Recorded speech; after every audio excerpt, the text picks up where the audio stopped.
Good afternoon, everyone.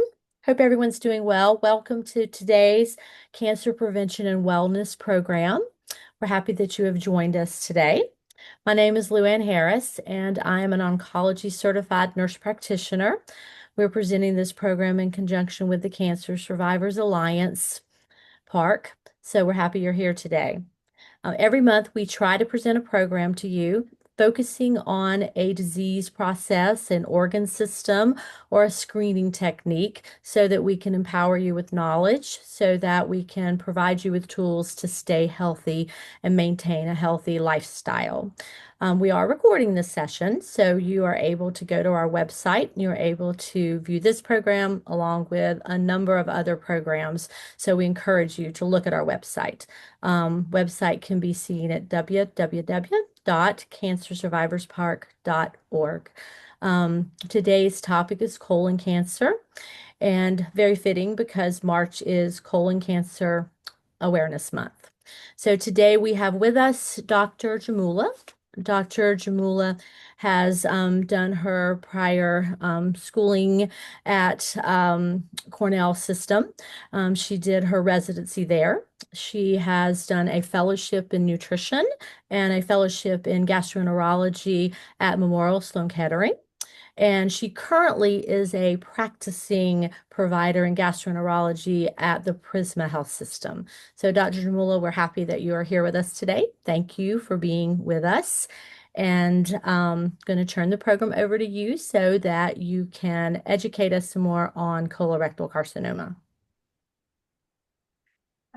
Thank you, Luann, for that beautiful introduction. And thank you to Cancer Survivors Park Alliance for having me this afternoon.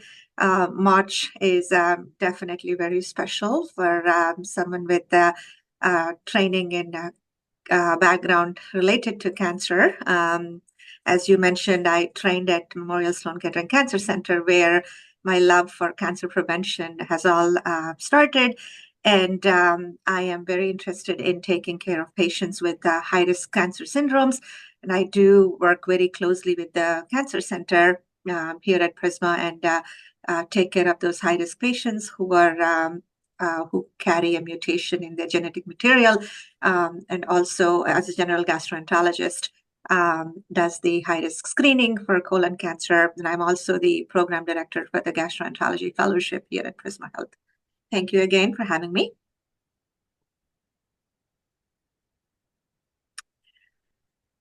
So to give a brief introduction / overview about colorectal cancer, the name itself, as it says, starts in the colon or in the rectum. That's why the name called colorectal cancer.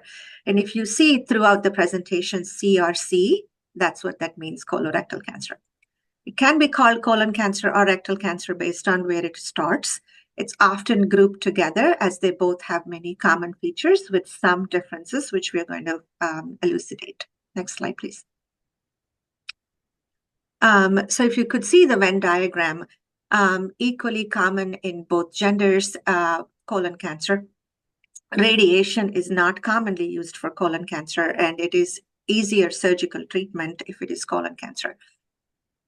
Coming to rectal cancer, the lighter lavender shade, where it's more common in men, it metastasizes more easily, and it's a little difficult to cure, and surgical options are somewhat tougher on the patients to manage the issues related to it afterwards. And pretty common risk factors, pretty common incidence rates, pretty common genetic makeup and symptoms-wise, which we'll delve into. So coming to some of the statistics, the American Cancer Society every year puts out numbers on their website, and this is the 2026. They project some numbers for years, and sometimes they have the numbers, the actual facts. So 1 in 26 women and 1 in 23 men in their lifetime will develop colon cancer. In the United States, colorectal cancer is the third most common cause of cancer death among adults. Second leading cause of cancer-related death, and this is any age. The American Cancer Society's estimates for colorectal cancer in 2026 are about 108,860 new cases, so close to 109,000 new cases would be diagnosed.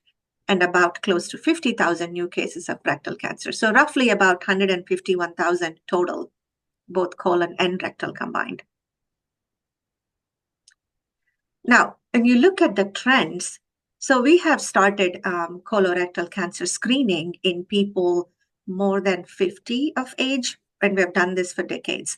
And due to those aggressive screening techniques, we have seen a drop in the incidence of colorectal cancer in patients above 50. So if you see older patient population, the incidence rates were dropping, and we were all so happy. We gave ourselves a pat on the back and said that we're doing great, by not only treating the cancer better with advanced therapies, but we also, widespread screening techniques and screening modalities, and we were all happy. But then came in starting the mid 90s and early 2000s, then we started an alarmingly increasing rate of the same cancer in people who were less than 50, and that's by about 1 to 2% per year. So that is what we are dealing with in this day and age as a gastroenterologist, the increasing incidence of colorectal cancer in this young population. And by definition, what is considered young is less than 50 for all practical purposes. So mortality rates have also been dropping back, again, just because of the newer modalities of therapies that we have available, including chemotherapy, immunotherapy, surgical techniques, whatnot. So now coming to what are the risk factors for developing colon cancer? And this is essentially, again, for all age groups. Alcohol is considered as a risk factor, tobacco use, and sedentary lifestyle, like lack of exercise, is definitely considered a risk factor for developing colon cancer.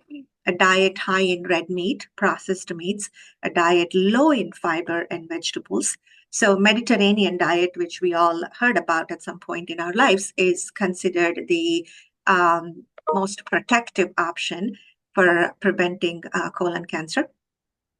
And if you ask me about how much of fiber do I need to eat in a day, fiber is good for several reasons. Fiber is actually trophic, which means it feeds your large intestinal cells. That is the food for your large intestinal cells, which are called colonocytes. So anywhere around 30 to 35 grams of fiber in your diet per day is what is needed. So imagine like all of us running around with our busy lifestyles, wherever we are, we quickly want to grab something from either Chick-fil-A or Zaxby's or wherever, quickly. We are not getting that fiber until you actually pay attention to what is going into your body. So please pay attention to the amount that actually is required. And there are some factors which, understandably, we cannot change risk Dr. factors. Jammula, Yes. can I ask a question? Mm-hmm. Do you have any comments on processed foods and the way Americans eat today and how processed foods might fit into that? Yes, absolutely. Processed foods and red meat are the two things that we always talk to our patients about. And when we say, processed foods, these are essentially foods that are packaged, foods that are, have a longer shelf life, foods that are essentially designed to last long. That's what in my mind. And that could definitely is not giving you the antioxidants that you need in the body to fight whatever the inflammatory process that is creating the colon polyps and colon cancer. Very important to cut that down. I'm not saying you should never touch a French fry or a chicken nugget. I'm saying that, you should absolutely, those are fun foods, I agree, but certainly, limit them, but at the same time, negate their effects by increasing the amount of fiber in the form of vegetables and fruit in your diet. Coming to the non-modifiable risk factors, which include aging, certainly still colon cancer is a diagnosis of, aging, meaning 60s and 70s is when you think of it as a possibility that it could happen. A prior history of polyps or personal history of colon cancer. So if you had polyps in the past, certainly that puts you at a high risk for developing them again at a different location, not necessarily in the same location where they were removed from. So if you have polyps that are precancerous, you are not off the hook, meaning you will still be needing to be screened. Now, having a family history. Your family history certainly matters. So when you go see a doctor, they ask you about, especially your first degree relatives, meaning your parent, your child, or your sibling. These are the three important, family members that you need to be aware of. If they have had colon cancer, then that puts you at a higher risk for developing colon cancer in you as well. Prior radiation exposure, and prior radiation meaning not to, like if you had radiation to a thyroid, that's not what I'm mentioning. The prior radiation exposure to your abdominal organs or pelvic organs, or certain childhood cancers require total body radiation, which means you have received radiation as a child to your whole body as part of therapy for that particular cancer, and that population is also considered high risk for developing colon polyps. And inherited syndromes, which are the most common one that you hear about, is called Lynch syndrome. And this is a mutation that runs in your families. If your father's side of the family or your mother's side of the family had certain cancers are running in them, then you are also considered high risk, and then you will be offered a blood test to test for that particular same mutation. And if you are positive, then you will be given special attention, and you will have to start screening at an earlier age than the general population. And the last other risk factor that it's non-modifiable is inflammatory bowel disease. Say someone has a diagnosis of ulcerative colitis. And so we do bring these patients back depending on how much of their colon is involved.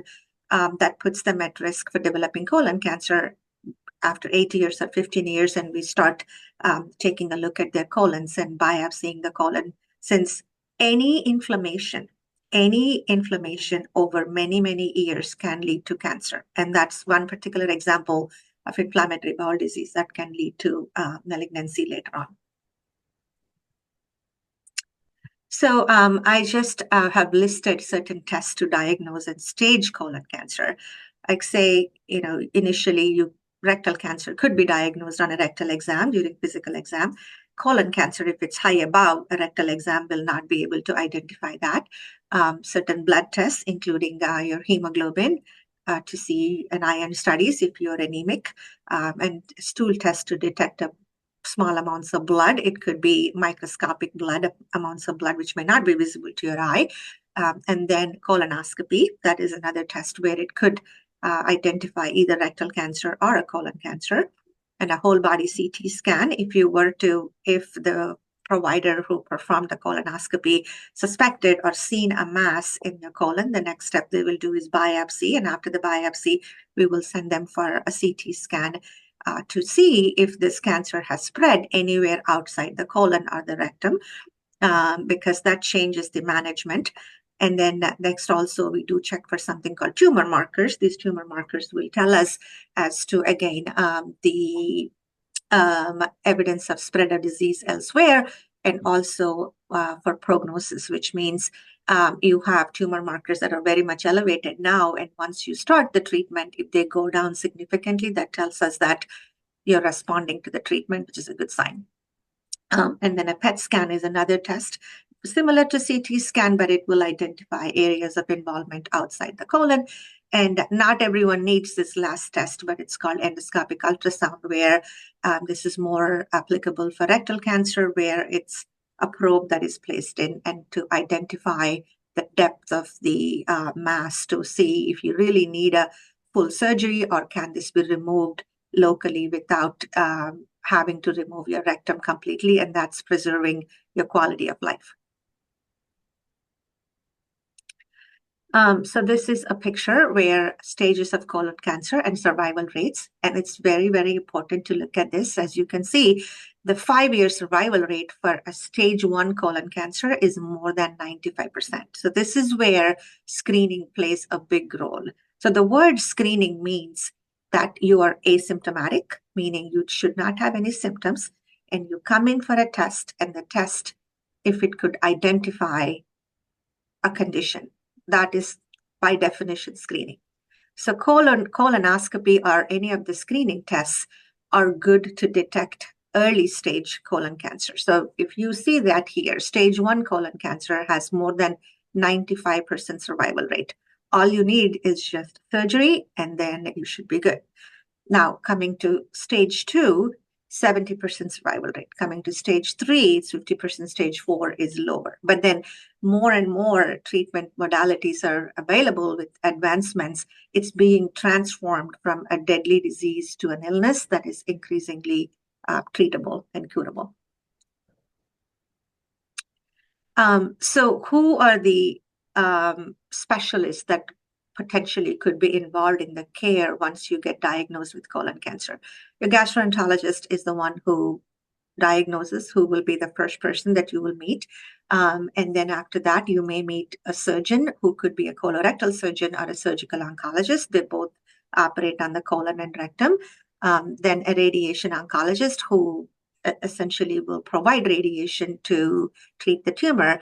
And that is more for rectal cancer, not necessarily for colon cancer. And then a medical oncologist who is also someone provides with therapy, systemic therapy, including chemotherapy or immunotherapy to treat the colon cancer. So now, understandably, you are in fear, you get this diagnosis, you were given that, okay, I did the colonoscopy, we biopsied, biopsies unfortunately came back positive for cancer. You have 1,000 questions in your brain. But what are the most pertinent one or the important ones to ask them? Now, where is the cancer located? What part of the large intestine? Is it on the right side? Is it in the middle? Is it in the left? Because it also matters as to what portion of the colon is taken out and how your bowel movements afterwards will be affected depending on what portion of the colon is removed. Now, did the cancer spread beyond, which we talked about? The CT scan or the PET scan should give us an answer if it is beyond the colon. Now, what is the stage and what does that mean? As we talked about, the 5-year survival rates differ depending on the stage. So that is an important question. Now, do I need to see any other health professionals, such as we mentioned? Is it an oncologist? Is it a radiation oncologist? Like, is it a social worker? Like, who else do I need to be seeing now? And what are my treatment options? How long will the treatment last and where will it be done? Because a lot of times this is important. People have to arrange logistical, look into the logistics and arrange for transportation, depending on if you're living in the rural America, where if you have an hour commute from home to a hospital, can anything be done close to my home? Like, these are all the questions that could be addressed. And now, what are the risks or side effects of the therapy? How might this affect my daily activities? Like, will this be affecting my work schedule? Will this be affecting my, will I be fatigued? Will this be affecting my sleep? Will this be affecting my exercise capabilities? This comes into play more when we talk about the young onset cancer, because their needs are so much different than someone who's in their 60s or 70s. And that is where, as a team, as a multidisciplinary team, we need to have approach where we address a lot of those things that are occurring in their personal lives at that young age. Now, the other question is, yes, we got this, we took care of the cancer. Now, what are the chances that this cancer could recur? What will we do if treatment does not work or if the cancer comes back? So a few questions that I think that go through anybody's mind once they get the diagnosis. I just wanted to list there. Okay, next slide. So again, choice of treatment. Understandably, you will speak to the multiple group of physicians, and at Prisma, we have a phenomenal group that's called multidisciplinary conference, a multidisciplinary group where we meet every Friday morning, gastroenterologists, colorectal surgeons, surgical oncologists, radiation oncology, radiology, medical oncology, trainees. It's a beautiful conference where we all present our patients who are all coming to see us that day, and then put forth the plan that is already discussed. And once the patient comes in, whoever sees the patient will get them an understanding of what they will lay out a plan of therapy for that particular patient. So if the cancer is essentially localized into a small polyp or a polyp that could be removed. All you need is just removal of the polyp during colonoscopy, and that's the most, I guess, the best thing that can happen. And if it is low down within the rectum, the colorectal surgeons can essentially remove it through transanally. So whatever I'm talking now is preserving your colon. The goal is to preserve as much colon as possible because that is important to maintain your function, your bowel function moving forward. But if it is in a location where you need a more extensive removal of the colon, there is something called hemicolectomy, hemi meaning half, so partial resection of the colon. It can be right-sided hemicolectomy or left-sided hemicolectomy, or we call it a segmental resection based upon if it's in the middle of the colon, then we remove the center portion of the colon and attach the other two and get them together.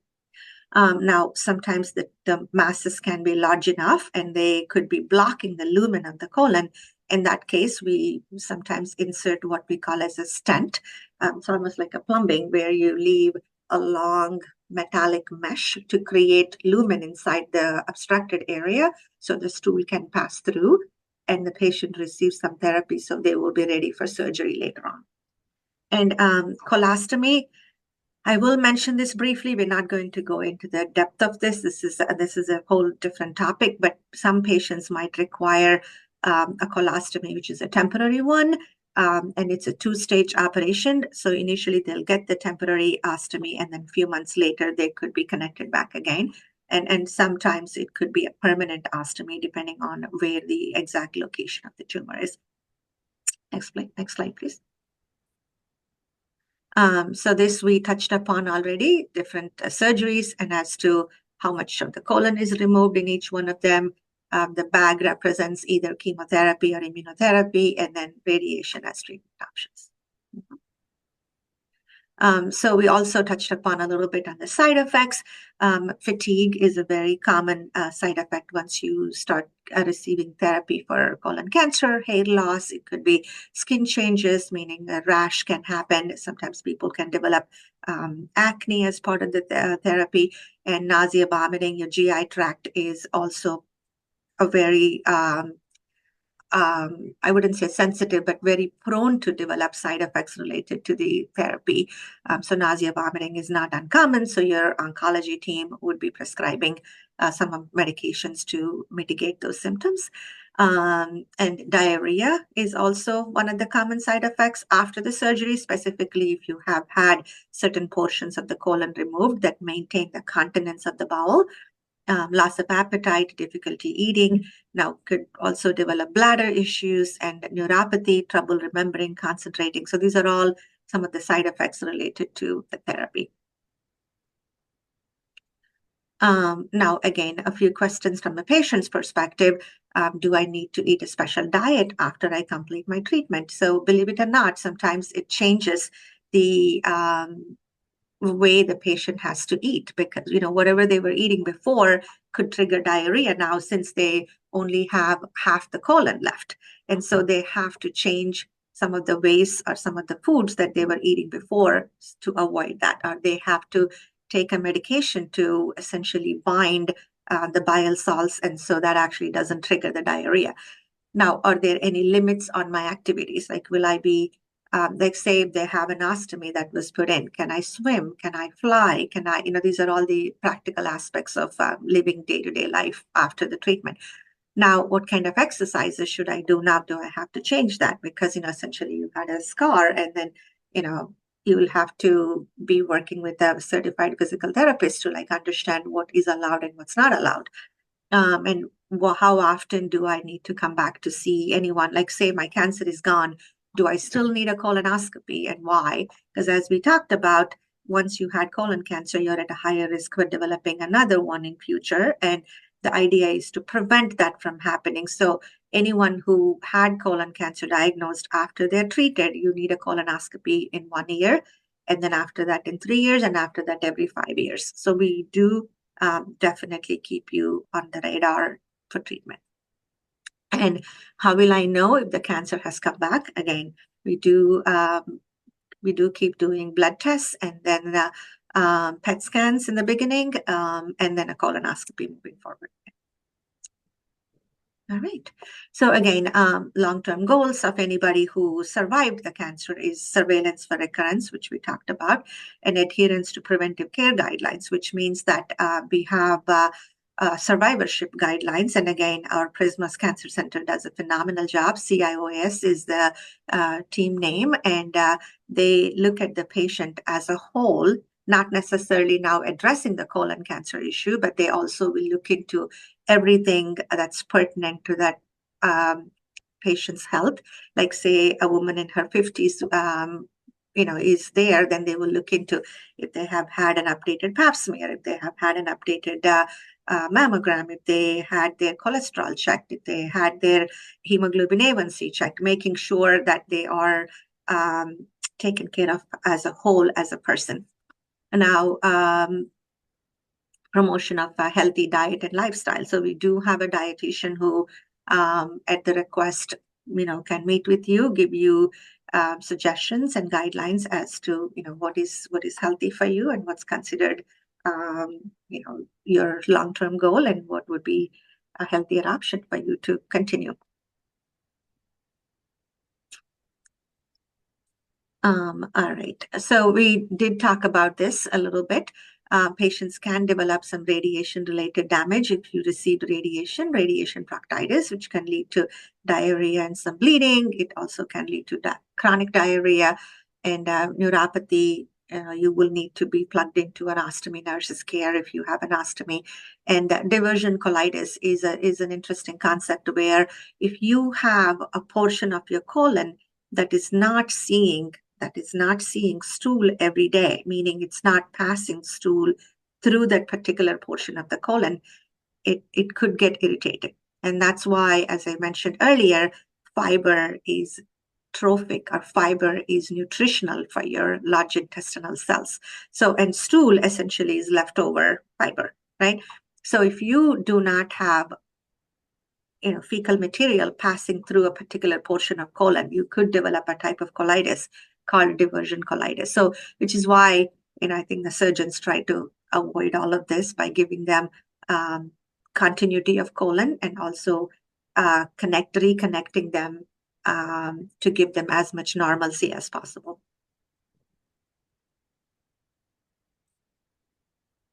Again, this applies to anyone in general, but again, coming to colon cancer in particular, getting to and staying at a healthy weight.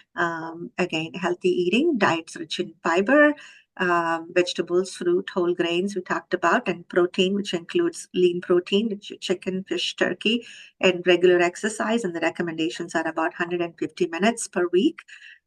Quitting alcohol and smoking, making sure you have enough vitamin D and calcium in your diet. Any vitamins that you are deficient in, please consider your physician and take them as needed. So again, this also I did mention earlier, so you make sure that you have all of your other preventive care taken care of, like such as adult vaccinations, like say, if you qualify for a shingles vaccine, check with your provider. You qualify for a pneumonia vaccine, check with your provider, make sure that you're all plugged in and stay healthy. So now that we have talked briefly about, colon cancer, its treatment and what it can do to you and how to stay healthy. But the good news that we have is we can not only detect colon cancer early, but also prevent it. Okay, so as I gave earlier definition of screening, a screening test is something to detect early. And a lot of times that's what they do. Mammograms detect early, pap smears detect early. But colonoscopy is very unique in that it not only detects the cancer early, but it also is preventable. And the reason I say that is 99.9% of the time, colon cancer originates in a colon polyp. And when you get a colonoscopy done, you are getting those polyps removed. And removing that polyp is what prevents you from developing colon cancer. So this is essentially a great gadget that we have to make use of, and you could prevent colon cancer very well. So as Luyan introduced earlier, I mentioned earlier, March is National Colorectal Cancer Awareness Month, and colon cancer is preventable, treatable, beatable together. Right? Click one more time, Lauren. Okay. So now, say you are, a 55-year-old who never had any cancer screening, colon cancer screening. The questions that you should ask yourself are, what is my risk? Do I even need this? Does everybody need this? And am I at increased risk for this, right? So the first question is, do you have at least one family member with colon cancer or precancerous polyps? And if yes, what are their ages? And what did the provider who performed the colonoscopy on that family member told them? Like, I sometimes see patients where they'll say, oh, my sister had a colonoscopy when she was 50, and the doctor said that everybody in our family should just get one at 40. So that just means that the sister never was diagnosed with colon cancer, but she had a polyp that is large enough that it could turn into cancer very quickly. And he suggested that the other first degree relatives should also start sooner. And we call that as advanced adenoma. And we do have definitions for, pathologically and size-wise what that means. So it's not just cancer in the family member. It is an advanced polyp. If the provider who performed the procedure on your family member said, oh, your mother had a very large polyp and you need to go for a procedure, do not ignore that. If they said it, meaning then you also address that with your physician. Now, have you had any symptoms like rectal bleeding or noticed blood in your stool, any changes in your bowel habits, anything that is new? I'm not talking about somebody who's constipated for 30 years and then now, but is this constipation any different than what you have had for 30 years? Now, do you have a history of precancerous polyps from a prior colonoscopy? So that is something that I have addressed earlier also. If you had polyps in the past, then you are prone to develop them in future. It is the size of polyps, the number of polyps, the pathology of the polyps that will determine when you need to come back for another one. Next slide, please. Now, again, if you have taken a positive home stool test, and if you had a positive stool test, again, this is another thing to remember. These tests are non-invasive, and I have a few slides going on into it. But if you are doing any test other than a colonoscopy, if they come back positive, you have to be prepared to get a colonoscopy done. Because I hear this often where patients do an at-home test, and they, the poop in the box, the comical stories that we hear about. And, you'll be standing in the UPS line and dropping off that, box to be shipped, and the results come back positive. You cannot ignore it because there is a reason why it came back positive. And the next step is getting a colonoscopy done. Okay. All right. Now, again, this is also that I mentioned, IBD is inflammatory bowel disease. If you have had ulcerative colitis or Crohn's colitis in the past, and even though that is very well treated, you are at a higher risk for developing colon cancer, and you need to start screening early. Okay, so now. Dr. Jammula, so you were talking about the home stool test. You're specifically talking about the Cologuard? There are, yes, home stool test is Cologuard. Okay. The other one is called FIT, which is fecal immunochemical testing. And that is also something that I have a few slides that I will go into the depth of it. Okay. All right. So anyone with no family history of colon cancer or history of advanced colon polyps is considered average risk. Like, say we have a 45-year-old who does not have any symptoms, otherwise healthy, going on with life, no family history, that person is average risk. Now, who is considered increased risk is what we talked about earlier: family history of colon cancer, history of advanced polyps, inflammatory bowel disease, prior radiation, genetic mutations. These are all the patients that we need to start paying attention, because they are prone to develop the cancer at an earlier age and not wait until 45 to start screening. Okay. Now, these are all the different modalities of screening that are out there available. The first one, as I mentioned, is called the fecal immunochemical testing, also called as FIT testing. And what the FIT testing measures is the protein part of your hemoglobin. So hemoglobin has two components, a heme and a globin. The globin is the protein part, and that's reliably telling us that it is coming from lower GI tract and not coming from the upper GI tract. In the past, when we were doing something called guaiac testing, we just didn't know what part of the intestines it was coming from. And now with this FIT testing, we know that it is necessarily coming from the lower GI tract. So if a FIT test comes back positive, then we will follow that up with a colonoscopy. How often does a FIT test needs to be done? It's every year. Like if you have a negative test, then you repeat it in 1 year. The next one that you have is the Cologuard, which is the poop in the box, where your primary care will order the test. Your kit gets delivered, you follow the instructions, you ship it, and the results will come to the provider who ordered it. Cologuard negative, you're good for 3 years. Cologuard positive, you need a colonoscopy. And the one word about these two tests are they are good at detecting cancer. They are 90% effective, more than 90% effective in detecting the cancer, but they may not be as good for detecting the polyps. So essentially, you are using a test a test is better than none, I should say. These are all approved tests, but essentially you have to understand that they are not designed to detect smaller polyps. Colonoscopy is the one that is that's why it's the gold standard. Now, there's something called colon capsule, where it is about an inch in length. It's a capsule that has camera on both ends, and it will take pictures of your large intestine. And that is also another available test, but it is a tier 3 option. And then colonoscopy, as we talked about, and that is a flexible tube that gets introduced through your rectum after a day of you being on a liquid diet, prepping yourself. The prep is the one that has the bad propaganda out there, but honestly, there are so many easier preps available, the small volume preps. Some of them are honestly the size of a Coke can, like, 350 ml, not bad at all. Then there is a tablet prep, of which there are 24 tablets that you take, 12 and 12 each time. And that's no taste, no odor. And you take the pills and you drink the liquid of your choice. And that's been working wonders. I use it all the time. It's called Sutab.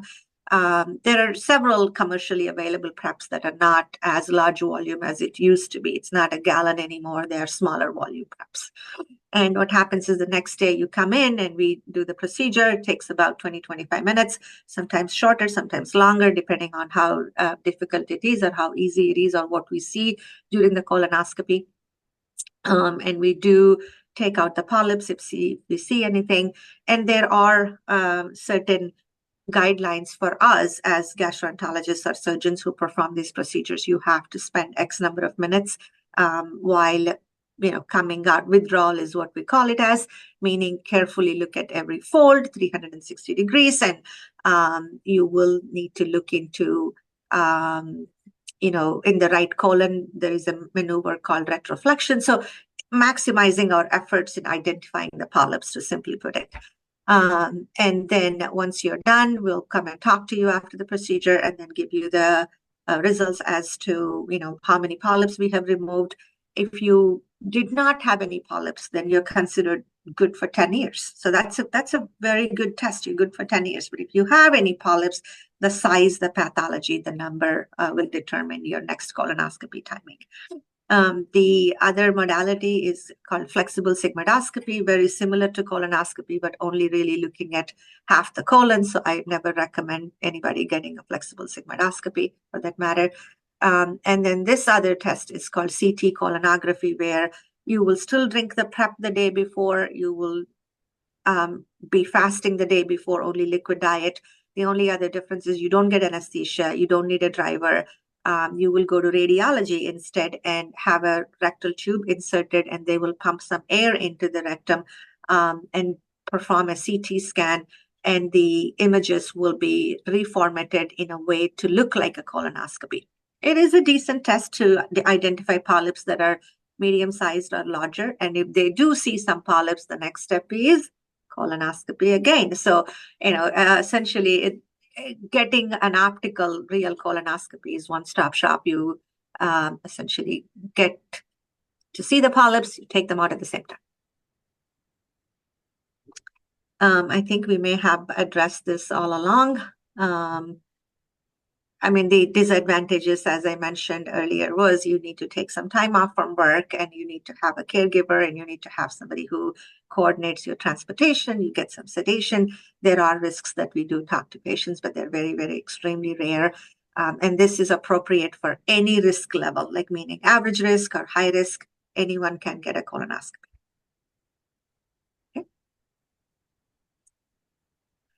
The stool-based tests, which also we talked about, they're easily accessible, low cost, essentially. And this is not, the stool tests are not approved for patients who are high risk for colon cancer. Like, say, if you have had polyps in the past, or if you have had a family member with colon cancer, or if you have had inflammatory bowel disease or prior radiation or familial cancer syndromes, all of those patients, the stool tests are not the appropriate tests for them. They should go for a colonoscopy because they are considered high risk.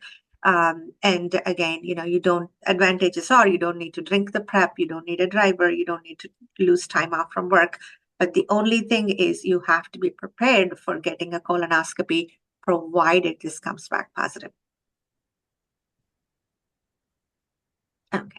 So I just wanted to show some pictures of polyps that we see every day in our day-to-day lives. Almost all colorectal cancer develops from a polyp that grows inside the lining of the colon or rectum.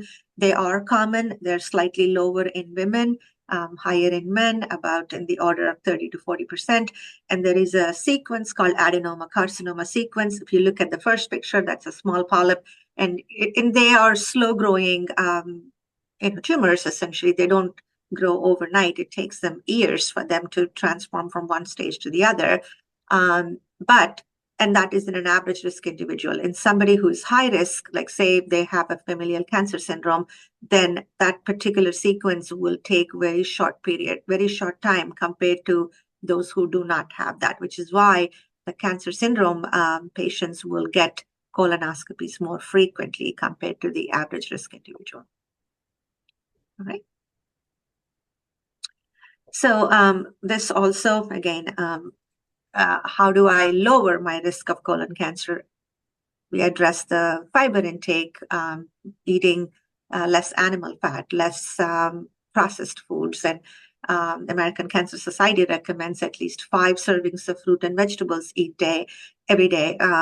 Fruits rich in calcium and folic acid, and regular exercise. Even simple things like, like say we all want to park closer to where we go. Like say I am walking into Marshall's Home Goods. I want the parking spot right next to where I can, but instead park it a little further away. So you could take a few extra steps while you do your day-to-day things, essentially.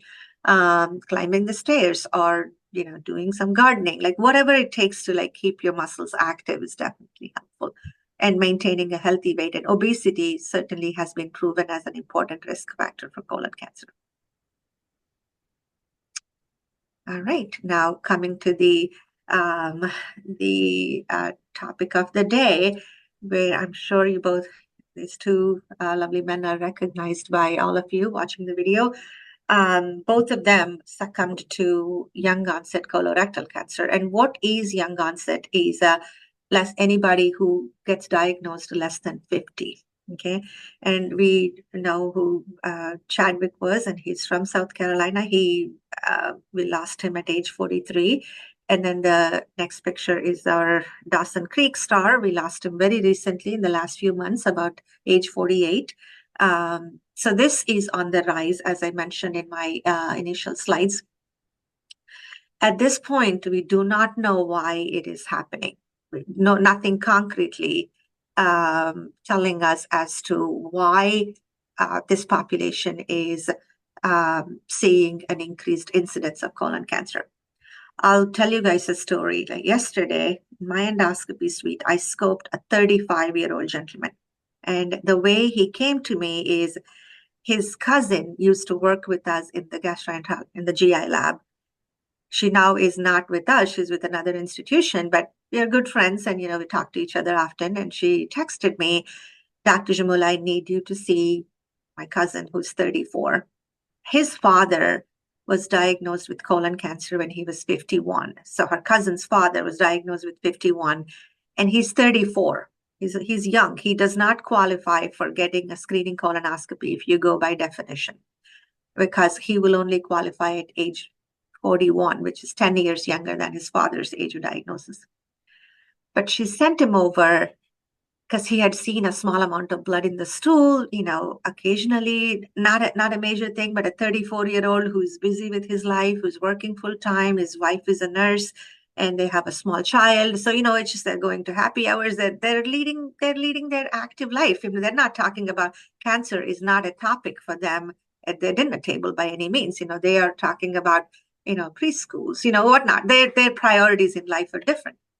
And now, but because of this subtle symptom, they came to the office, and here is what the wife said. Wife who works at our within our system. She said, "Listen, I don't want to deal with what your mother is dealing with right now with your father. Okay, I need you to be there for our children, and I need you to get a colonoscopy because you have seen this new symptom, which is blood in the stool." And I did take him to colonoscopy yesterday. There's no cancer, but certainly this 34-year-old had a few polyps in his colon, which to my surprise, they shouldn't be there. The only factor that I have seen in him is he doesn't drink excess alcohol. He's not a smoker. He may not be exercising as regularly because he has a desk job. His BMI is high. So there are some factors that could be putting him at risk. And I was glad, he was glad that we did this, even though that rectal bleeding that he noticed has nothing to do with the polyps, they were hemorrhoids, but his colonoscopy yesterday showed decent sized polyps that I took out. If we waited another 6 years until he qualified for a colonoscopy, I don't know what that would have turned into. So this is an alarming trend that we are seeing in this younger population, to a point that we have looked into our data at Prisma, which I have a slide that we presented at a national meeting later on. All right, next slide.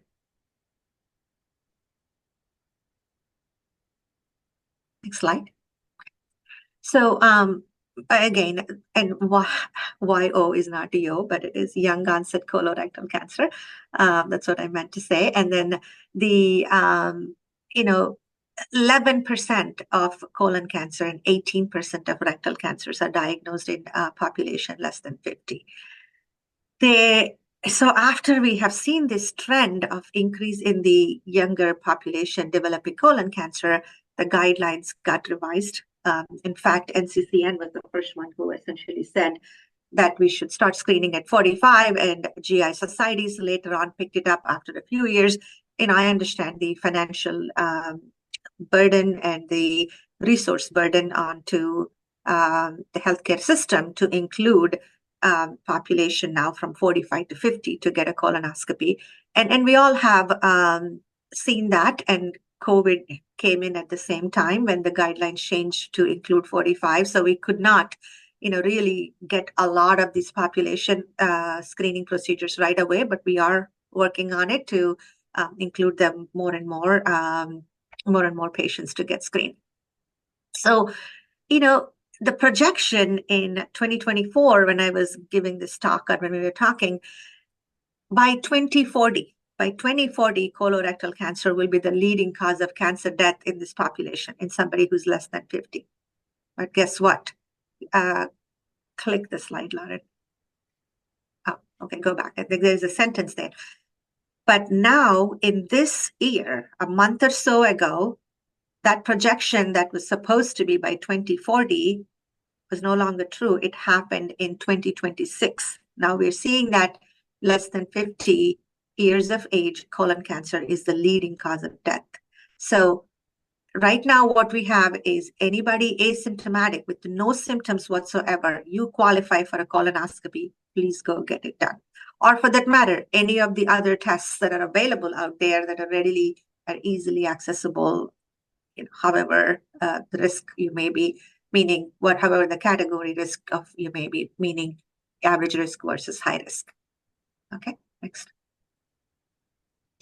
So the young onset cancer, again, this is observation, more left-sided cancers.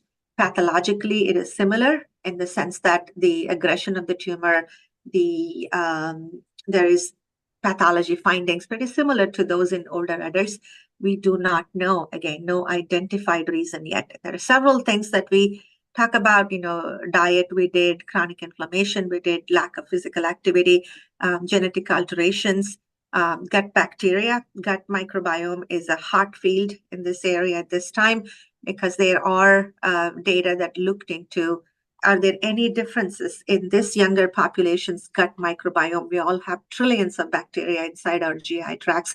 And yes, they were different compared to those who did not have polyps. But then do we know how to, at this time, adapt or change that gut microbiome to our favor? We do not at this time.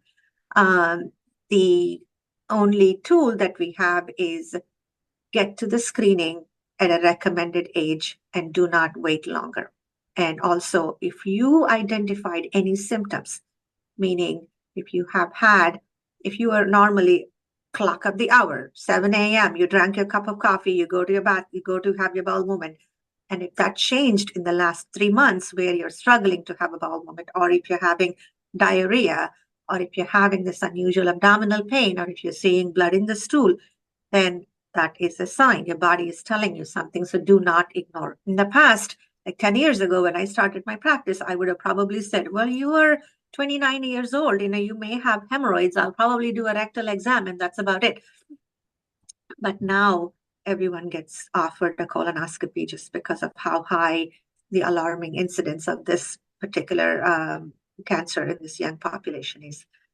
And again, we may have touched upon a little bit, they're very unique challenges of this younger population. They're all working. They're all, some of them may not have completed their families yet. Then in those cases, they need help with the sexual health, the mental health, fertility center,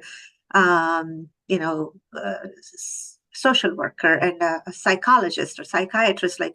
How do we cope up with this when you think that, okay, I'm finally, done through school and I just have a job and I'm trying to prove myself. And now this hits me. What is it? How do I take care of this? Will I be there for my children? So there are such unique challenges that this population go through and need the ancillary support to take care of them as a whole. And again, integrative medicine, nutrition, which we talked about all of this. Okay, all right. Next slide. I also briefly mentioned a word on gut microbiome. We all harbor trillions of bacteria, and all of them have significant functions in our body, which are wide, can be beneficial. Some of them can be detrimental, depending on what they are composed of. And every microbiome is different in all of us individually, and it's extremely complex. And change in microbiome can have various metabolic, gastrointestinal, and neuropsychological disorders. If you look into it or if you delve deep into it, there are several disease states that are essentially related to your gut microbiome. And hopefully one day we could manipulate this and then treat or cure that condition.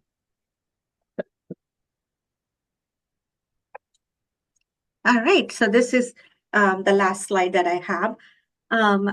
So again, with this young onset, increase in the young onset colorectal cancer or finding precancerous polyps in this young population, and this phenomenon has been observed in the last 5-6 years or even more. Me and a couple of my fellows got together and we collected data. It's 1-year data that we collected and looked into patients from anywhere, adults, essentially 18 to 44, the reason we picked 44 is anyone at 45 and above are essentially considered to be screened. And these are less than 45 who had colonoscopies for other reasons. Like I said, they had mostly for symptoms, blood in the stool, change in bowel habits, abdominal pain, or some other symptom that prompted them to have a colonoscopy. And during those colonoscopies, these patients, if you go by the book, they should not develop polyps at that age, less than 45. They do not have a family history. They're not high risk. There is no genetic mutation. There is no inflammatory bowel disease. These are just people who had some symptom that prompted a colonoscopy. And so we identified about 213 patients during a 13-month period. And thereafter, excluding certain population that I mentioned as exclusion criteria, we were left with 109 patients. So imagine this is only Prisma and only MMOB, which is one of my practices here up at Prisma, one center, about 10 physicians, maybe 10 to 11. There are 109 patients who had precancerous polyps where they shouldn't be having these polyps at that age. So now we are expanding this project. We're doing a 5-year research trial, similar demographics, similar exclusion criteria. Again, those who are not at high risk for developing polyps at all and want to see what is it that is different in this population. We are collecting data now. Hopefully, I'll have more answers next year when I get back to you guys to identify if there are any features, clinical features that are different. And that this was presented at the American College of Gastroenterology National Meeting last year. So that's the crux in this day and age as gastroenterologists figuring out, why the cancer is starting at an earlier age. We don't have concrete answers, as I mentioned, but I tell my patients too, again, there are some things that we can change, there are some things that we cannot change. And those that we could change, we should, to prevent ourselves from developing this, a cancer potentially, could be life-threatening. And that includes all the regular habits, the regular exercise, eating healthy, finding out if you are at high risk from a family history standpoint. And also, if you develop any symptoms that are new, do not ignore, bring them to your provider's attention. All right. Well, thank you again, Luann, for having me. Any questions, they could forward them to me. I would be happy to answer. I also wanted to mention it, take advantage of this time and mention that we all come together again while observing March as Colon Cancer Awareness Month. Every year we do walk a 5K, and I have started this 3 years ago in Greenville in 2024, and then this is our 3rd year. We do this in conjunction with the Colon Cancer Coalition. That's a national nonprofit, and all funds raised stay local in the upstate of South Carolina, and we do that through a network here called Colon Cancer Prevention Network, who provides funding for those in need of affordability, like in terms of screening, in terms of gaining awareness, and also some research that they provide to this population here. We are expecting about more than 500 patients this year. And survivors registered for free for this event. And you do have a separate tent and you do have separate recognition. So if anybody, survivors are patients for that matter, if anyone interested, please come join us. And this is on March 28th. Happens in Holland Park. It's on Lawrence Road. If you click on the QR code, you should be taken to all the information related to that. Thank you, Dr. Jammula. We appreciate you being here. Great talk and lots of information on how we can all reduce our risk factors for colon cancer and the screening things that we all need to be aware of, the things that we all need to be doing to reduce those factors. I think a really important thing is that we all need to be trying to share with the people that we know, our family members, our friends, and etc. Spreading the word to people that need to be seeing their doctors and for what reasons they need to be seeing their doctors. So many young people, particularly, have symptoms that they keep to themselves. They do not reach out to physicians because they're busy, because they don't think they're big deals. And so they don't reach out to the physicians for those kind of things, and they just keep on about their daily lives. So important for us to tell our friends and families, to reach out to doctors with these symptoms so that they can be screened early. So Completely agree with you. thank you for being here today. We appreciate it. We do try to do these things monthly to educate the public. So next month, we will have Dr. Freed from Gibbs Cancer Center here to talk about benign conditions. So we will get more information out on our website of when that will be, and we hope you'll continue to join us. Thank you, and have a great evening. All right. Thank you, Luyan. Thank you for having me. You have a good evening. All right. Bye bye, everyone.